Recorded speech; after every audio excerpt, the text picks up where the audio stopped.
Hello guys, সিনেবালকে সবাইকে স্বাগতম।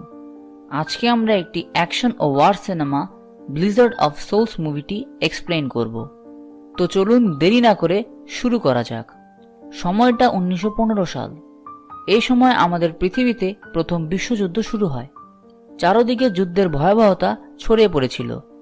এই সময় আমাদের একদল লাতভিয়ান সোলজারদেরকে দেখানো হয়, যারা একটি ঘন জঙ্গলের মধ্যে জার্মানদের সাথে লড়াই করছিল। দেখতে দেখতে যুদ্ধ আরো ভয়াবহ হতে থাকে। এরপর সেখানে আমরা একটি লাতভিয়ান সোলজার ছেলেকে দেখতে পাই, যার নাম আর্থার ছিল। আর্থার ও সবটুকু শক্তি দিয়ে জার্মানদের সাথে যুদ্ধ করতে থাকে। ধীরে ধীরে যুদ্ধের পরিস্থিতি আরো ভয়াবহ হতে থাকে। ফায়ারিং ও বোম ব্লাস্টিংয়ে পুরো জঙ্গল ছাইয়ে পরিণত হয়। এরপর সিন শিফট হয়ে আমাদেরকে 2 বছর আগের সিন দেখানো হয়, যেখানে আর্থার ও তার ভাই এডগার অনেকদিন পর শহর থেকে ওদের গ্রামে যেতে থাকে।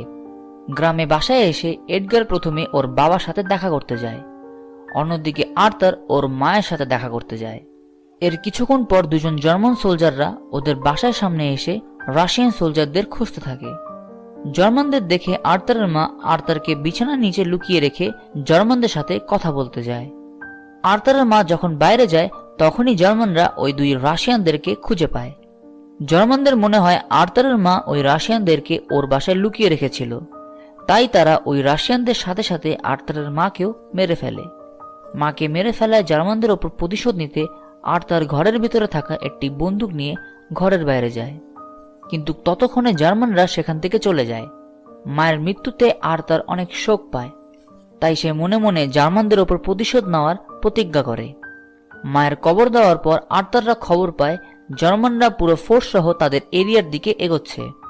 তাই আর্থারের ভাই তাদের পুরো বাড়ি জ্বালিয়ে দিয়ে ওই এলাকা ছেড়ে চলে যাওয়ার সিদ্ধান্ত নেয়। এরপর আর্থারের বাবা আর্থারকে সোলজার বানানোর জন্য ওকে রাশিয়ানদের আর্মি ক্যাম্পে নিয়ে যায়। বয়স কম হওয়ায় রাশিয়ান আর্মি অফিসার আর্থারকে রিক্রুট করতে চায় না। এরপর আর্থারের বাবার অনেক রিকোয়েস্টের কারণে তারা আর্থারকে রিক্রুট করে।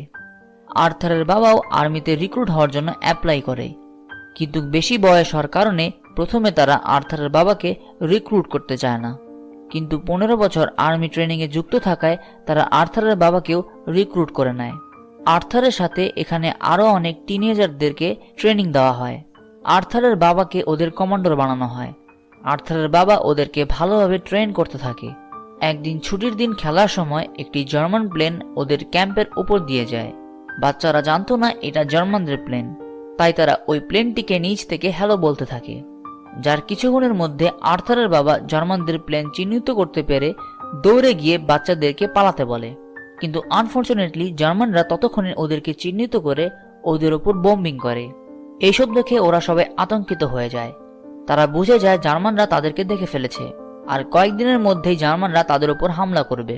তাই ওদের ট্রেনিং ওদিনই শেষ করে দেওয়া হয়। ওদেরকে ওদের ইউনিফর্ম ও হাতিয়ার দিয়ে যুদ্ধের ময়দানে পাঠানো হয়। আর্থার ও ওর বয়সী সোলজাররা কখনো যুদ্ধ দেখেনি, তাই তাদের কাছে এগুলো অনেক হাস্যকর মনে হয়। তারা তাদের মতো এগুলো নিয়ে ফান করতে থাকে। ঠিক সেই মুহূর্তে ওদের ওপরে জার্মানরা হামলা করে। চারদিক থেকে গোলাগুলি চলতে থাকে। এরপর তাদের কমান্ডার এসে তাদেরকে জার্মানদের এগেনস্টে ফাইট করতে ইন্সপায়ার করে। ফাইটে কিছু জার্মানদেরকে মেরে তারা সামনের দিকে এগোতে থাকে। হাঁটতে হাঁটতে তারা জার্মানদের একটি ক্যাম্পের ভিতরে চলে যায়, যেখানে আশেপাশে সবকিছু ঘন কুয়াশায় ঢাকা ছিল। এরপর হঠাৎ করে জার্মানরা তাদের উপর গুলি করতে থাকে। গুলিতে আর্থারের ফ্রেন্ড গুরুতর ঘায়েল হয়ে মারা যায়। আর্থার ওর বন্ধুকে মারা যেতে দেখে পুরোপুরি শক হয়ে যায়। এরপর তারা সবকিছু উপেক্ষা করে সামনের দিকে এগোতে থাকে। এগোতে এগোতে তারা তাদের সামনে অনেক বড় ট্রেঞ্চ দেখতে পায়, যার মধ্যে আর্থার ও বাকিরা সব ঢুকে পড়ে। ট্রেঞ্চটি জার্মান সোলজার দ্বারা ভরা ছিল। আর্থারের সামনেও একটি জার্মান সোলজার চলে আসে। ওই জার্মান সোলজারটি আর্থারের বয়সের ছিল। আর্থার প্রথমে ওর উপর হামলা করতে চায় না, কিন্তু মায়ের কাছে দেওয়া নিজের প্রতিজ্ঞার কথা মনে করে আর্থার ওই জার্মান ছেলেটিকে মেরে ফেলে। এরপর দেখতে দেখতে লাতভিয়ান সোলজাররা ওই ট্রেঞ্চ থাকা সকল জার্মানদেরকে মেরে ফেলে। জার্মানদের মেরে সকল সোলজাররা বিশ্রামের জন্য তাদের ক্যাম্পে ব্যাক করে। ক্যাম্পে তাদের বন্দুক তাদের কাছ থেকে কেড়ে নিয়ে তাদেরকে খাবার দেওয়া হয়। খাবার শেষে তারা বিশ্রামের জন্য ঘুমিয়ে পড়ে। কিন্তু মধ্যরাতে হঠাৎ করে আর্থারের ঘুম ভেঙে যায়। আর্থার লক্ষ্য করে বাকি সোলজাররাও এখন পর্যন্ত ঘুমায়নি। জীবনে প্রথম যুদ্ধ করায় ও অনেকগুলো জার্মানদেরকে মারায় ওই সোলজাররা ঠিক মতো ঘুমাতে পারে না। এরপর সকালে তাদের সাথে দেখা করতে একজন কমান্ডার আসে। কমান্ডার তাদেরকে ইনফর্ম করে আজকে যুদ্ধের বিরতি ঘোষণা দেওয়া হয়েছে, তাই তাদেরকে আজকে যুদ্ধ করতে হবে না। এই সুযোগে আর্থারের বড় ভাই আর্থারকে শহরে নিয়ে যায়। শহরে গিয়ে আর্থারের ভাই এডওয়ার্ড আর্থারকে নিয়ে একটি ঘরের ভিতরে যায়। ঘরের ভিতরে দুটি মেয়ে ছিল। এডওয়ার্ড ও আর্থার ওই মেয়েগুলোর সাথে ইন্টিমেট হয়। এরপর পরের দিন তাদেরকে আবারও যুদ্ধের ময়দানে ফিরে যেতে হয়। সব সোলজাররা ট্রেঞ্জের ভিতরে বসেছিল। এর মধ্যে একজন সোলজার যখন ওই ট্রেঞ্জের ওপর উকি মারছিল, তখনই একজন স্নাইপার ওই লোকটিকে মেরে ফেলে। তখন তাদের কমান্ডার তাদের মধ্য থেকে কিছু সোলজারদেরকে পেছন দিক থেকে গিয়ে ওই স্নাইপারকে মেরে ফেলার অর্ডার দেয়। কমান্ডারের অর্ডারে আর্থার ও কয়েকজন সোলজার মিলে পেছন দিক থেকে ওই স্নাইপারকে মারতে যায়। কিছুক্ষণ পর ওই স্নাইপারকে তারা ধরে ফেলে। স্নাইপারকে ধরে ফেলার পর আর্থারের সাথে থাকা এক সোলজার আর্থারকে ওই স্নাইপারকে মারতে বলে। আবার একজনকে মারার কথা শুনে আর্থার অনেক নার্ভাস হয়ে যায়।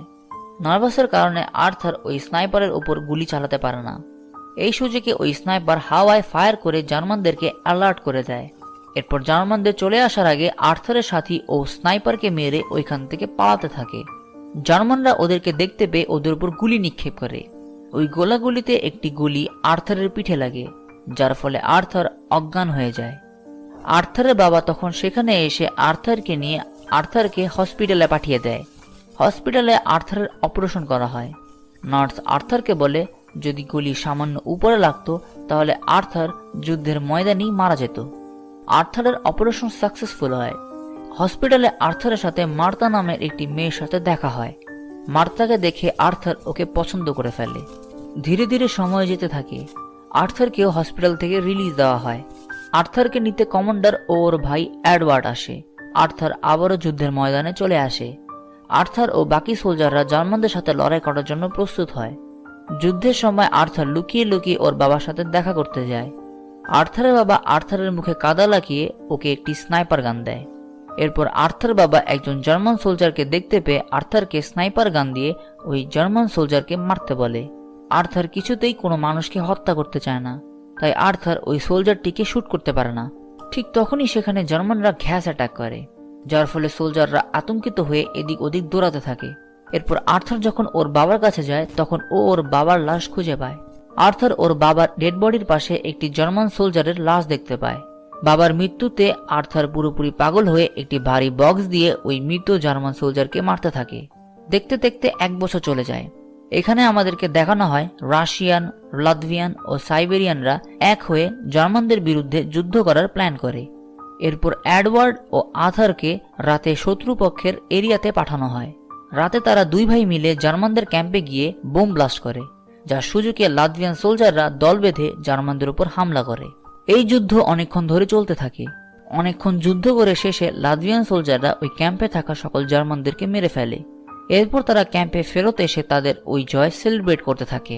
পরের দিন সকালে ওদের কমান্ডার ওদের কাছে এসে ওদেরকে বলে সাইবেরিয়ানদের অর্ডারে ওদেরকে ওদের পুরনো ক্যাম্পে ফিরে যেতে হবে। এরপর তারা আগের ক্যাম্পে যায়, যা পুরো বরফ দিয়ে ঢাকা ছিল। ঠান্ডায় আর্থার ও বাকি লাতভিয়ান সোলজাররা কাঁপতে থাকে। তাই আর্থারের ভাই এডওয়ার্ড আর্থারের কাছে গিয়ে ওকে সাহস দিয়ে আর্থারের থেকে একটু দূরে গিয়ে পজিশন নেয়। তখনই সেখানে একটি বোম ব্লাস্ট হয়। ওই বোম ব্লাস্টে এডওয়ার্ডের শরীর ছিন্ন বিচ্ছিন্ন হয়ে যায়। নিজের পরিবারের সেই জনকে মরতে দেখে আর্থার পুরো পাগল হয়ে যায়। তখনই সেখানে জার্মানরা এসে পড়ে। জার্মানরা আর্থারকে দেখে ওকে মারার চেষ্টা করে। তখনই লাতভিয়ান সোলজাররা ওই জার্মানদেরকে মেরে আর্থারকে বাঁচিয়ে ফেলে। জার্মানদের পাল্লা ভারী হয়। লাতভিয়ান সোলজাররা জঙ্গলের ভিতরে পালিয়ে যায়। জঙ্গলের ভিতরে আমরা অনেক লাশ দেখতে পাই। জঙ্গলের ভিতরে এতগুলো লাশ দেখে এবং সোলজারদের আর্তনাদ দেখে কমান্ডার সাইবেরিয়ানদের ওপর অনেক রাগ হয়। এরপর কমান্ডার সাইবেরিয়ান সোলজারকে ধরে বলে, আজকে তোমাদের সাইবেরিয়ানদের কারণে এত লাতভিয়ান সোলজারদের মৃত্যু হয়েছে। যার ফলে ওই সাইবেরিয়ান সোলজার কমান্ডারকে একটি চিঠি দেয়, যেখানে আমরা জানতে পারি সাইবেরিয়ানরা কমিউনিস্ট পার্টিতে যোগ দিয়েছে, যা দেখে লাতভিয়ানরা পুরোপুরি শক হয়ে যায়। এরপর কমান্ডার কমিউনিস্টের সাথে লড়াই করার সিদ্ধান্ত নেয়। কিছুক্ষণ পর আর্থার মার্তাকে দেখতে পায়। মার্তা এখানে ওর বাবাকে খুঁজতে এসেছে। আর্থার মার্তাকে বলে ও ওর জন্য ওর বাবাকে খুঁজে বের করবে। ও যখন ওর বাবাকে খুঁজে পাবে তখনই ও মার্তাকে চিঠি লিখে জানিয়ে দিবে। এরপর সবাই কমিউনিস্টের সাথে লড়াই করার উদ্দেশ্যে রওনা হয়। যাওয়ার পথে ট্রেনে কিছু লোক বলতে থাকে কমিউনিস্টদের সাথে যারা লড়াই করতে অস্বীকার জানাচ্ছে কমিউনিস্টরা তাদেরকেই মেরে ফেলছে, আর মৃত মানুষদের বেশিরভাগই লাতভিয়ানরা ছিল। এরকম কথা শুনে আর্থার কিছুটা ভয় পায়।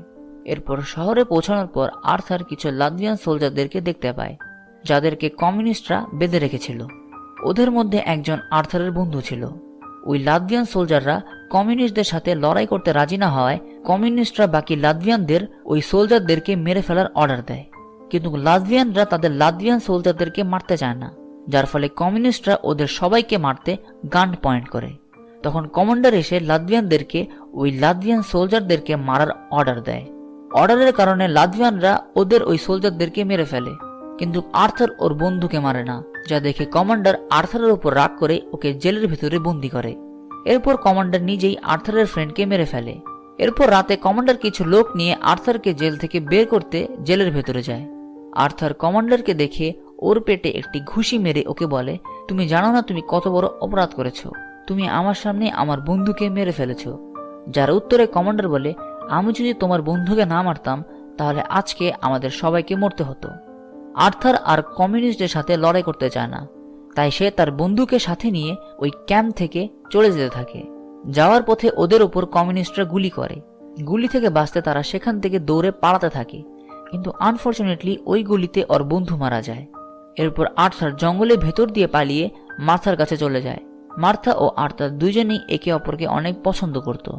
আর্থার ওর মায়ের একটি আংটি মার্থাকে দিয়ে মার্থাকে বলে ও যখন যুদ্ধ শেষ করে বাড়িতে ফিরবে তখন ও ওকে বিয়ে করবে। এই বলে আর্থার সেখান থেকে চলে লাতভিয়ান ন্যাশনাল আর্মিদের কাছে চলে যায়। লাতভিয়ান ন্যাশনাল আর্মি অফিসে আর্থারের এক্সপিরিয়েন্স দেখে ওকে নতুন এক দলের কমান্ডার বানানো হয়। এরপর আর্থার ওর দল নিয়ে জার্মানদের বিরুদ্ধে লড়াই করতে থাকে। জার্মানদের কাছে অনেক এক্সপিরিয়েন্স সোলজার ও পাওয়ারফুল ওয়েপেন ছিল। অন্যদিকে আর্থারের সোলজাররা একেবারে নতুন ছিল, তাই আর্থার ওদেরকে মোটিভেশন দিয়ে নিজেই বন্দুক নিয়ে জার্মানদের এগেনস্টে যুদ্ধ করতে থাকে। আর্থারকে যুদ্ধ করতে দেখে বাকি সোলজাররা ইন্সপায়ার হয়ে জার্মানদের সাথে যুদ্ধ করতে থাকে। এই যুদ্ধ অনেকক্ষণ যাবত চলতে থাকে। যুদ্ধে জার্মানদের বিরুদ্ধে লাতভিয়ানদের অবস্থা ভালোই ছিল। যুদ্ধে যখন লাতভিয়ানরা জয় পাবে ঠিক সেই মুহূর্তে একটি গুলি আর্থারের গায়ে লাগে, ফলে আর্থার মাটিতে পড়ে যায়। আর্থার গুলি খেয়ে মাটিতে শুয়ে ওর ভাইয়ের কথা মনে করতে থাকে, যে কিভাবে বোম ব্লাস্টিং এ ওর ভাই মরে গিয়েছিল। এই দৃশ্য মনে করতে করতে ওইখানে আর্থারের মৃত্যু হয়, আর এই মুভিটি এখানেই শেষ হয়ে যায়।